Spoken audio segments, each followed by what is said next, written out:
बिहार में सुशासन बाबू यानी सीएम नीतीश की सरकार है, तो ऐसी खबरें तो आती रहनी चाहिए कि लगे कि वाकई में बिहार में सुशासन की सरकार है। इसलिए बीच बीच में विजिलेंस डिपार्टमेंट का छापा पड़ता है और फिर कोई अधिकारी घूस लेते हुए पकड़ा जाता है या फिर उसकी यहां छापेमारी होती है और लाखों की संपत्ति का खुलासा होता है।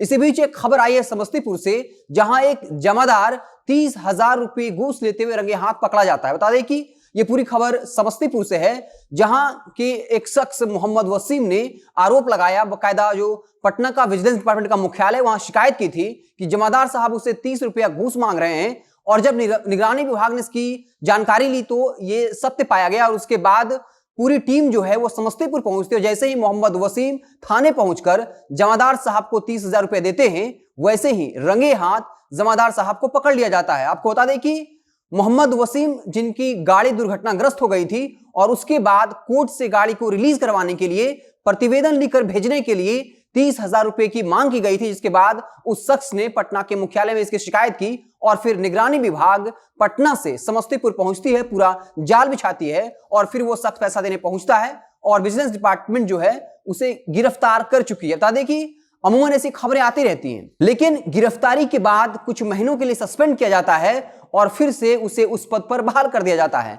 पिछले दफे कई ऐसी खबरें आई हैं। आपको पता होगा कि एक इंजीनियर साहब की भी गिरफ्तारी विजिलेंस डिपार्टमेंट द्वारा की गई थी, लेकिन जब उस इंजीनियर साहब को थाने लेकर पहुंचाया जाता है तब थाने में इंजीनियर साहब कहते हैं कि हमें छोड़ दो, नहीं तो अगर मुंह खोला तो पटना तक भूकंप आ जाएगा। और उसके बाद जब विधानसभा का सत्र चल रहा था तब बीजेपी विधायक ने जेडीयू कोटे से मंत्री जयंत राज से सवाल पूछा था कि 3 महीने बीत जाने के बाद भी उस इंजीनियर को क्यों बर्खास्त नहीं किया गया। आखिर वो इंजीनियर ये क्यों कह रहा था कि अगर हमने जुबान खोला तो पटना में भूचाल आ जाएगा, क्या इसमें मंत्री भी शामिल है? उस वक्त जयंत राज के पास इस सवाल का कोई जवाब नहीं था।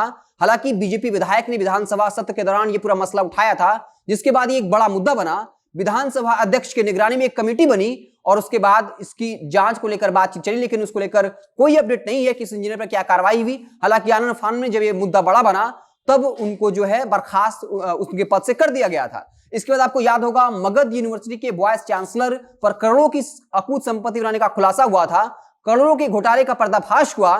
उसके बाद वाइस चांसलर कई दिनों तक जो है वो पेशी के लिए नहीं आए, विजिलेंस डिपार्टमेंट के सामने नहीं आए और उसके बाद विजिलेंस डिपार्टमेंट के जो एसपी थे उनको ये धमकी मिली कि वो पूरे इस मसले से अपने आप को अलग कर ले, नहीं तो खामियाजा भुगतना होगा। उसके बाद राजभवन की तरफ से, राज्यपाल की तरफ से चिट्ठी लिखी गई कि वाइस चांसलर को परेशान न किया जाए। यानी साफ है विजिलेंस डिपार्टमेंट का छापा तो पड़ता है, विजिलेंस डिपार्टमेंट के अंदर कई ईमानदार जो अफसर होते हैं, लेकिन छापे पड़ने के बाद खुद राजभवन उनकी सुरक्षा में आ जाता है, मंत्री उन्हें बचाने में लग जाते हैं और जब विजिलेंस डिपार्टमेंट का छापा पड़ता है, कार्रवाई होती है, गिरफ्तारी होती है, लेकिन इन अधिकारियों को कुछ महीनों के लिए सस्पेंड किया जाता है और जब इनकी गिरफ्तारी होती है तब अखबारों की सुर्खियां बनती है कि फला अधिकारी घूस लेते हुए पकड़े गए या फला अधिकारी के यहां छापेमारी हुई, अकूत संपत्ति का खुलासा हुआ।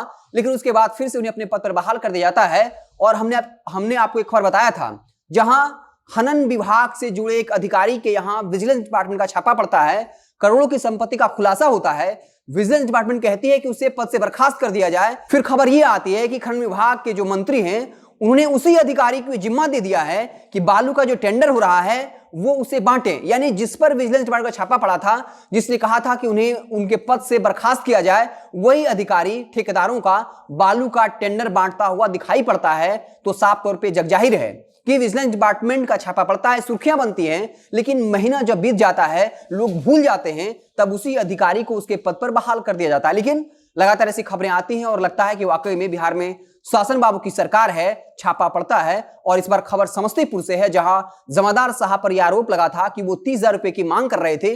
मुख्यालय में इसको लेकर सूचित किया गया था, मुख्यालय ने इस खबर को सही पाया और जब वो वहां पहुंचे, जमादार साहब के खिलाफ जाल बिछाया गया, तो वाकई में वो शख्स वहां 30,000 रुपया देने पहुंचा और वो जमादार साहब वो पैसा ले रहे थे। इसी दरमियान उनकी गिरफ्तारी हो गई है। तो अब देखना होगा कि जो जमादार साहब हैं उन पर क्या कुछ कार्रवाई होती है, सिर्फ सस्पेंड कर दिया जाएगा या फिर वाकई में कोई कानूनी कार्रवाई होगी, क्या सजा भी उन्हें मिलेगी। हमारी नजर जो है बनी रहेगी। आप देखते रहें जनता जंक्शन। बहुत बहुत धन्यवाद।